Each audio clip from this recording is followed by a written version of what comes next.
হযরত আইয়ুব আলাইহিস সালাম 18 বছর পর্যন্ত রোগাক্রান্ত ছিলেন। এখন আইয়ুব আলাইহিস সালামের ধৈর্য কি ছিল? হযরত আইয়ুব আলাইহিস সালামের পা থেকে শুরু করে আমার বন্ধুরা, বাবাজিরা, যখন তিনি অসুস্থ হলেন, রোগ দেওয়ার মালিক কে? বলেন, রোগ দেওয়ার মালিক কে? আরো জোরে বলেন, রোগ দেওয়ার মালিক কে? শেফা দেওয়ার মালিক কে? আল্লাহ তাআলা রোগ দেবেন, আল্লাহই শেফা দেবেন, কি ঠিক কিনা? এখন আইয়ুব আলাইহিস সালাম অসুস্থ হয়েছেন। আর অসুস্থ হয়ে যাওয়ার পরে তার সন্তানাদি চলে গেল। আইয়ুব আলাইহিস সালামের খামার ছিল, বকরির খামার ছিল, ওগুলো সব আল্লাহ তাআলা ছিনিয়ে নিলেন, স্ত্রীদেরকে ছিনিয়ে নিলেন। মধ্য থেকে বিবি রহিমা তার কাছে রয়ে গেল। কিন্তু বলতে চাই যে এমন অসুস্থতার কারণে সন্তান সন্ততি বাবাকে ছেড়ে দিয়েছে, স্ত্রী স্বামীকে ছেড়ে দিয়েছে, ধন সম্পদ সব কিছু বিলীন হয়ে গিয়েছে।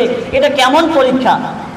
বাবাজিরা, আপনারা একটু বলেন, আপনাদের কাছে একটু বলতে চাই, আপনারা একটু বুকে হাত দিয়ে বলেন যে এত কঠিন যদি কোনো পরীক্ষা আল্লাহ তাআলা আপনাকে আমাকে নেয়, তাহলে কি আমরা ধৈর্য ধারণ করতে পারবো? বলেন, পারবো? জোরে বলেন, পারবো? না না না না, কোশ্চেন কালেও না, আমাদের সেই ক্ষমতা নাই। কেননা শরীরের একটা অঙ্গের মধ্যে যদি একটু আঘাত লাগে, মনে হয় কলিজার ভিতরে লেগে যায়, কি ঠিক কিনা? জোরে বলেন, ঠিক কিনা? আফসোস করতে থাকি, কখন সুস্থ হব, কখন সুস্থ হব। ভালো ডাক্তারের কাছে যাও, ভালো হাসপাতালে যাও তুমি সুস্থ হওয়ার জন্য। ধৈর্য ধারণের ক্ষমতা আমাদের নাই, কেননা আমরা একেবারেই দুর্বল। দেখা গিয়েছে মা বাবা যদি অসুস্থ থাকে, মা বাবা বয়স হয়ে গিয়েছে 70 থেকে 75, 80 বছর হয়ে গিয়েছে, সন্তান মা বাবার কাছে যায় না, নাতি নাতর দাদা দাদির কাছে যায় না। স্ত্রী তার স্বামীকে বলে, তোমার বাবা বুড়ো হয়ে গিয়েছে, অসুস্থ হয়ে গিয়েছে, তার কাশি আর ভালো লাগে না, তার শরীরের গন্ধ আর ভালো লাগে না, তার থেকে দূরে আমাদেরকে রাখার মতো ব্যবস্থা করো। বলে কিনা? কথা বলে, বলে কিনা? কোনো সন্তান যাইতে চায় না। বাবা মা যদি বিরুদ্ধ হয়ে যায়, বর্তমান প্রেক্ষাপটে যদি ছেলেকে বিবাহ করায়, ওই ছেলের স্ত্রী আসার পরে, স্ত্রীর মহব্বতে পড়ে দেখা গিয়েছে এমন সন্তান বাবা মার কথাও বলে যায়, কি ঠিক কিনা? তৎকালীন ওই সময়ে যখন সন্তান বাবা মার কথা বলে যায়, তখন ওই বাবা মা ঘরের ভিতরে বসে বসে আস্তে আস্তে কান্না করে, আর আল্লাহ রাব্বুল আলামিনের কাছে বলে, রাব্বুল আলামিন, এমন সন্তান তোমার কাছে আমি চেয়েছিলাম না। কেননা যখন আমার বিবাহের বয়স হয়ে গিয়েছিল, বাবা মা আমাকে দেখিয়ে সুন্দর একটা হুব্বু শাহওয়াত যায়্যানা লিন-নাসি হুব্বু শাহওয়াতি মিনান নিসা, আল্লাহর পক্ষ থেকে বাবা মা আমাকে সুন্দর একটা মেয়ে দেখে বিয়ে করিয়ে দিয়েছে। বিয়ের পরে এই স্ত্রীকে লালন পালন করার জন্য স্বর্ণ মুদ্রা আল্লাহ তাআলা দিয়েছেন, গাড়ি বাড়ি আল্লাহ তাআলা দিয়েছেন, চতুষ্পর্যন্ত আল্লাহ রাব্বুল আলামিন আমাকে দিয়েছেন, এমনকি ওয়াল বানিন, সন্তান আল্লাহ তাআলা আমাকে দিয়েছেন। ওই সময় যখন একটা সন্তান বিয়ে হয়ে যায়, বিয়ে হয়ে যাওয়ার পরে সন্তান আল্লাহ রাব্বুল আলামিনের কাছে দোয়া করে, আল্লাহ আমাদের পক্ষ থেকে একটা সন্তান তুমি দান করো, ছোট্ট একটা সন্তান দান করো।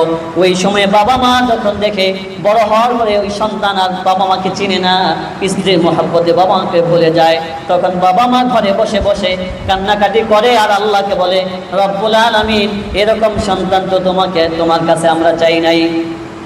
আবার এমন কোন বাবা মা আল্লাহ রাব্বুল আলামিনের কাছে কাঁদে, ওই সন্তান বড় হয়ে গিয়েছে, সন্তান বড় হয়ে যাওয়ার পরে জিন্সের প্যান্ট পরে, মাথার চুল পিছনে খাটো করে সামনে বড় রাখে, সিগারেট টানে, নাচ গান শুনে খারাপ কাজে লিপ্ত হয়ে যায়। মানুষ তখন বাবা মাকে বলতে থাকে, কেমন সন্তান তুমি জন্ম দিলা, এই সন্তান তো রাস্তায় দাঁড়ায় প্রস্তাব করে, মুরব্বীদেরকে সালাম দেয় না, মহব্বত করে না, ভালোবাসে না, খারাপ কাজে লিপ্ত থাকে। ওই সময়ও মা বাবা ঘরে বসে বসে আবার আল্লাহ রাব্বুল আলামিনের কাছে কাঁদে, ওগো আল্লাহ, তোমার কাছে তো এরকম সন্তান আমি চাই নাই।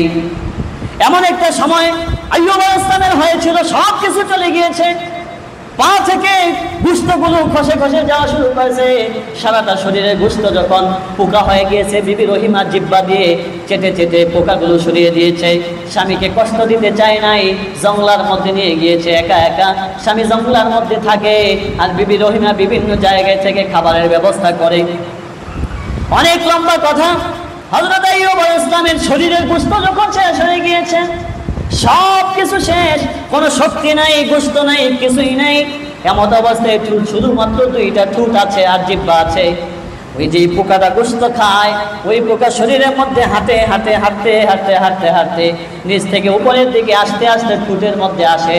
টুটের মধ্যে আসার পরে আইয়ুব আলাইহিস সালাম দেখতে থাকে শরীরের মধ্যে কোনো গোশত নাই, চামড়া নাই। 18 বছর পর্যন্ত ধৈর্য ধারণ করলাম, পোকাটা তো আস্তে আস্তে আমার টুটের মধ্যে চলে এসেছে। ভিতরে যখন চলে গিয়েছে, জিহ্বার কাছে যাবে, এমন অবস্থায় আইয়ুব আল্লাহকে ডাক দিয়ে বললে, ইয়া রাব্বাল আলামিন, এত ধৈর্য ধারণ করেছি, 18 বছর পর্যন্ত তোমাকে কোনো কথাই বলি নাই গো আল্লাহ। পরীক্ষা নিয়েছো, পরীক্ষা দিয়েছি, কিন্তু পোকাটা সারা শরীরের গোশতগুলো খাওয়ার পরে এবার আমার মুখের ভিতরে ঢুকে গিয়েছে, জিহ্বার মধ্যে চলে এসেছে।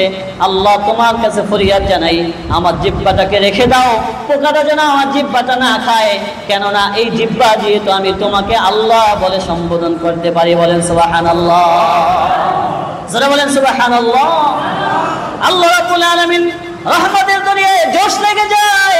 আল্লাহ বলে, আইয়ুব, আমার পরীক্ষায় তুমি উত্তীর্ণ হয়েছে রে আইয়ুব, তুমি আমাকে বলেছো যাও যাও, তোমাকে কথা দিলাম রে আইয়ুব, তোমার পায়ে যে হাড্ডি আছে ওই হাড্ডি দিয়ে মাটির মধ্যে আঘাত করো, ওরকম মাটি তুমি আঘাত করো, পানি বের হয়ে যাবে, ওই পানি দিয়ে তুমি গোসল করো, তোমার স্ত্রী রহিমাকে গোসল করাও, আমি আল্লাহ রাব্বুল আলামিন তোমাকে 18 বছরের যুবক বানায় দেবো। বলেন সুবহানাল্লাহ।